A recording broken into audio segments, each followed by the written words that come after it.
प्रणाम पंडित जी। नमस्ते नमस्ते। हाँ, और नवरात्र आ रहा है।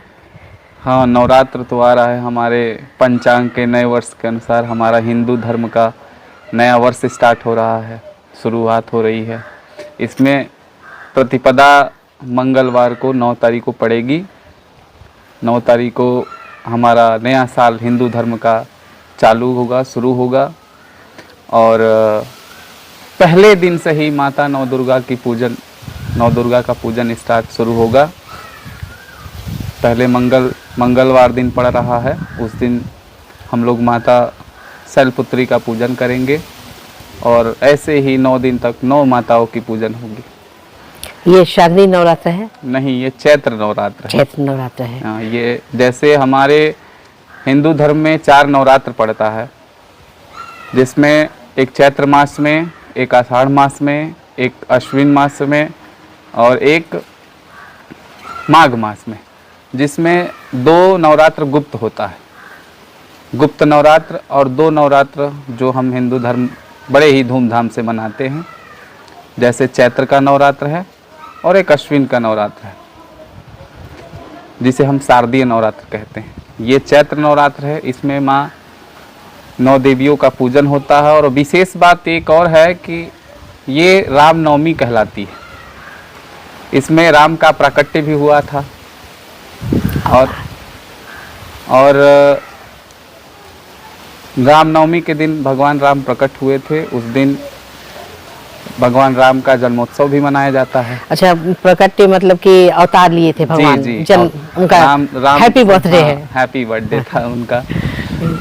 और रामनवमी में जो हम लोग पूजा करते हैं, उसमें माँ दुर्गा की भी पूजा होती है। माँ दुर्गा के विधिवत खोड़स उपचार विधि से पूजन करना चाहिए। नवरात्र के पहले दिन माता का कलश रखें, पूजन करें, 16 विधियों से पूजन करें माता का। मूर्ति है तो ठीक है, नहीं है तो मूर्ति लाके भी पूजा कर सकते हैं। 16 विधियाँ क्या है? मूर्ति आपका जो है, घर में तो 8 अंगुल से ज़्यादा की मूर्ति नहीं रखी जाती। अच्छा, 8 अंगुल की मूर्ति होनी चाहिए घर में। हाँ। और मंदिर की तो 8 अंगुल से बड़ा भी हो सकता है, लेकिन घर में जो है आपकी जो भी मूर्ति होनी चाहिए वो अष्टभुजी होनी चाहिए। अच्छा, है ना। मुख प्रसन्न होना चाहिए और शेर का, जो माता के शेर सवारी हैं, हाँ। उनका मुख बंद होना चाहिए। अच्छा, इस तरह के मूर्ति का पूजन करना चाहिए। माता को स्नान करा के, बढ़िया से वस्त्र धारण करा के, है ना, आपके इच्छानुसार माता का कलश रख के, है ना, और माता के 16 उपचार से पूजन करें। 9 दिन तक रामनवमी के दिन अपना हवन करें, राम का जन्म उत्सव मनाएं, है ना। तो पूजन सामग्री में क्या क्या चीजें हैं जो एकदम जरूरी ही हैं, बेहद जरूरी माता के पूजन में? आपके लिए देखिए, माता को तो पहले आप किसी भी देवी देवता को बुलाएंगी तो पहले उनका चरण पादुका धोएंगी। हाँ। तो उसमें गंगा जल तो आवश्यक है। हाँ। उसके बाद माता के वस्त्र आभूषण, है ना, रोरी, अबीर, अक्षत, है ना, अगरबत्ती, दिया, ये सब तो बहुत ही जरूरी होता है। खासकर एक पानी वाला नारियल माता के लिए अर्पित करें तो अति उत्तम होगा। बाकी सिंदूर बिंदी सब। हाँ, ये सब तो श्रृंगार की सामग्री। हाँ। तो आप जैसे हमारे बलिया में, हाँ, हमारे बलिया में जो है अष्टमी की रात में माँ शीतला की पूजा होती है। रात्रि में जो है औरतें, माताएं, बहनें जो है माता का भोग बनाती हैं।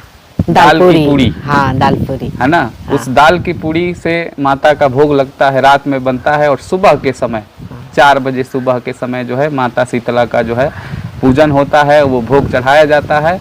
और उसी भोग को रामनवमी की सुबह में हमारी माताएं बहनें जो हैं लोगों को बांटती हैं, खिलाती हैं, है ना। हाँ, दाल पूरी, रसिया, जो चावल गुड़ वाली खीर होती है। उसी दिन जो है आप माता का श्रृंगार सामग्री, जैसे आपके घर में कलश है रखी हैं, माता दुर्गा का 9 दिन पूजा कर रही हैं, तो उसी अष्टमी की रात्रि में जो है माता को श्रृंगार का सामान आप चढ़ा सकती हैं। ऐसी क्या चीज है जो इसमें नहीं करना चाहिए नवरात्रि में? नवरात्रि में आपको हमेशा जो है शुद्ध मन से पूजा करें। हाँ। ऐसा मन में विचार नहीं आना चाहिए कि मैं इतना पैसा खर्चा हो रहा है या समय की कमी है। कुछ लोग ऐसे होते हैं कि जल्दी जल्दी पंडित जी पूजा कराइए, समय बहुत कम है, हमको जाना है। तो इस तरह की धारणा मन में नहीं, शुद्ध मन से और माता के चरणों में अपने हृदय सहित जो है साष्टांग हो जाना चाहिए। और नौ दुर्गा की उत्पत्ति चैत्र नवरात्र में अति उत्तम मानी जाती है, और इसमें जो है आप नौ दुर्गा की पूजन करें और श्रद्धा लगाकर मन से जो है घर परिवार के सहित माता का पूजन करें। तो मतलब 9 का ये कब से शुरू हो रहा है? 9 तारीख से शुरू 9 हो रहा है। अप्रैल दिन मंगलवार को प्रतिपदा है। हाँ। हमारा उसी दिन नया साल जो है हिंदू धर्म का हाँ। नया संवत्सर चालू होगा। अरे और चैत्र महीना चल रहा है इसलिए इसे नवरात्र बोलते हाँ, हैं। चैत्र नवरात्रि से बोला ओके, जाता है। हाँ। और इसी में जो है हमारा जो हिंदू धर्म का हाँ। नव वर्ष है, हाँ। वो इसी मास के प्रतिपदा यानी चैत्र मास के शुक्ल पक्ष की प्रतिपदा से हमारा हिंदू धर्म का नव वर्ष शुरुआत होता है। हम लोग का जो है पंचांग जो है इसी दिन से स्टार्ट होता है ना। तो ये जो है हमारा नव वर्ष हमारे लिए बहुत ही महत्वपूर्ण रखता है, क्योंकि नव वर्ष स्टार्ट होते ही शुरू होते ही हमारे जो है पेड़ पौधों में नई नई पत्तियां धारण होने लगती है ना। बसंत ऋतु स्टार्ट हो जाता है। और जो है माता का ये तो भाग्य की बात है हिंदुओं के लिए कि जैसे ही हमारा संवत्सर स्टार्ट होता है उसी समय से माता नौ दुर्गा की पूजन स्टार्ट हो जाता है, शुरू हो जाता है। इसलिए हमें जो है अपने आप को भाग्यशाली मानना चाहिए कि हम हिंदू धर्म से जो है जन्म हुआ है। बहुत लोग कहते हैं कि माता जो है 2 बार मायके आती है, इसलिए 2 बार नवरात्र इतने धूमधाम से मनाया जाता है। इस बारे में क्या आपका विचार है? देखिए, माता जी का मायका जो है, और रही बात मैंने आपको पहले भी बताया था कि हमारे नवरात्र में जो है माता को विशेष रूप से पूजा जाता है। हाँ। तो 2 बार की बात नहीं है, नवरात्र तो मैंने आपको बताया कि बताया 4 बार, लेकिन आम जनों में तो यही है ना, आम लोग यही मानते हैं साल में 2 नवरात्र आता है, एक चैत्र नवरात्र, एक शारदीय नवरात्र जी। तो मतलब ऐसे लेडीज कहती रहती हैं कि 2 बार जो है माता रानी मायके आती हैं। मतलब ये बताने के लिए से औरतें जो है मायके जाने को जल्दी नहीं मिलता, तो औरतें अपने ससुराल वालों से, पति से बताती हैं कि हमें भी जाने दो, माता रानी भी देवी है, फिर भी 2 बार साल में आती है अपने मायके। माता का तो स्वरूप स्त्री का है। हाँ। तो औरत जो है अपने मायके जब जाती है तो बहुत से इच्छाओं से जाती है।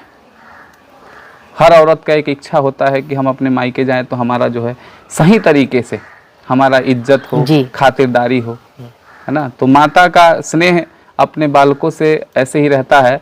और यदि आप कह रही हैं कि माता अपने ससुराल आती हैं तो हम मायके आती हैं, तो ठीक है, माता आती हैं तो हम लोग भी जो है हिंदू धर्म में माता का एकदम बढ़िया से स्वागत करते हैं। उनके चरणोदक को हम अपने सर पे लगाते हैं और उनकी इज्जत करते हैं, पूजा पाठ करते हैं माता को। और पुनः नवरात्रि के दिन, मतलब 9वें दिन, नवमी के दिन यदि हवन करके माता उसी दिन जो है अपने घर को प्रस्थान करती हैं। तो ये बात भी सही है एक तरह से कि चैत्र नवरात्र और शारदीय नवरात्र में हम लोग माता को बहुत ही मन से पूजा करते हैं। बाकी हम लोग तो रोज माता को अपने हृदय में, सही बात है, माँ तो माँ है। हाँ, माँ तो माँ ही होती है। लेकिन कहीं ना कहीं शायद ये कहावत जुड़ी होगी कि लोग जो है बेटी बहनें आपकी जब आती हैं तो आप भी उनका माता की तरह कोशिश करें कि उनका ख्याल रखें, इज्जत रखें, क्योंकि ऐसे तो मौका मिलता नहीं। कभी कभी बहुत समय निकाल के मायके का प्रेम उनको खींच के लाता है। तो यही सबसे अनुरोध है कि जैसे हम माता की सेवा करते हैं उसका थोड़ा अंश भी अपनी उन बहनों को, हाँ, बेटियों को दे, हमें अपने बहन बेटियों को ठीक माता की तरह ही उनका स्वागत करना चाहिए। अपने घर में जो है इज्जत प्रतिष्ठा सम्मान के साथ रखना चाहिए। और देखिए, बेटी तो बेटी होती है, उसको तो एक ना एक दिन ससुराल जाना ही होता है। इसलिए वो अपेक्षा रखती है कि जब भी हम अपने मायके आए तो हमें इज्जत और सम्मान मिले। तो उसी तरह ठीक हम माता का भी सम्मान करते हैं, पूजा करते हैं, आशीर्वाद लेते हैं। अपनी बेटी बहनों से हमें आशीर्वाद भी लेना चाहिए, क्योंकि उनका आशीर्वाद हम लोगों पे हमेशा सदैव बना रहता है, तो हम आगे की तरफ बढ़ते हैं। तो पंडित जी, अंत में आप दर्शकों को क्या बताना चाहेंगे कि पूजा में क्या करें? हम यही बताना चाहेंगे कि चैत्र नवरात्र जो है 9 तारीख दिन मंगलवार को शुरुआत होगा। उसी दिन हम माता का पूजन करेंगे, प्रेम से कलश रखेंगे, माता का अर्चना करेंगे। और पुनः जो है 17 तारीख को हम जो है माता के रामनवमी को जो है माता का हवन करेंगे विसर्जन करेंगे और उसी दिन श्री राम जन्म का हम उत्सव मनाएंगे। पंडित जी, ऐसा है कि बहुत लोग घर से बाहर रहते हैं, सब विधि विधान से पूजा नहीं कर पाते, तो वो अपनी पूजा को कैसे करें?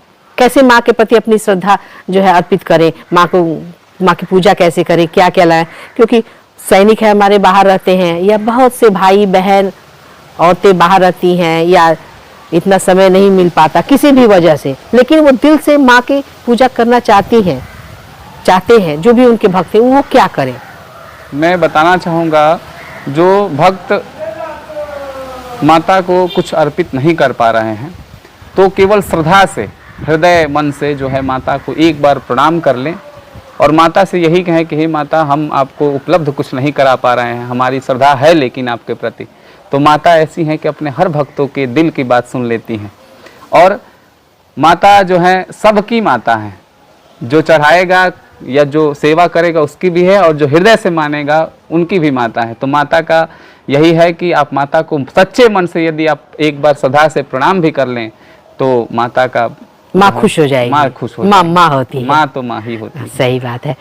तो जितना हो सके यथासंभव करना चाहिए, नहीं है तो हाथ जोड़ करके प्रणाम कर ले और माफी मांग ले, गलती कुछ भी है। और जो है अपने काम जो है सर्वोपरि है, काम भी करना चाहिए। कर्म ही पूजा है। कर्म ही पूजा है।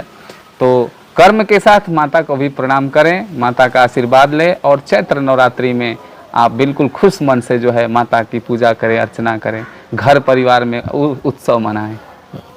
धन्यवाद। जय माता की। तो देखा आपने, सुना आपने कि सबसे जरूरी जो है आपके मन की भावना है वो पवित्र होनी चाहिए माता के प्रति। सच्चे दिल से आप माँ को याद करें, बस सबसे जरूरी यही है। धन्यवाद, फिर मिलेंगे।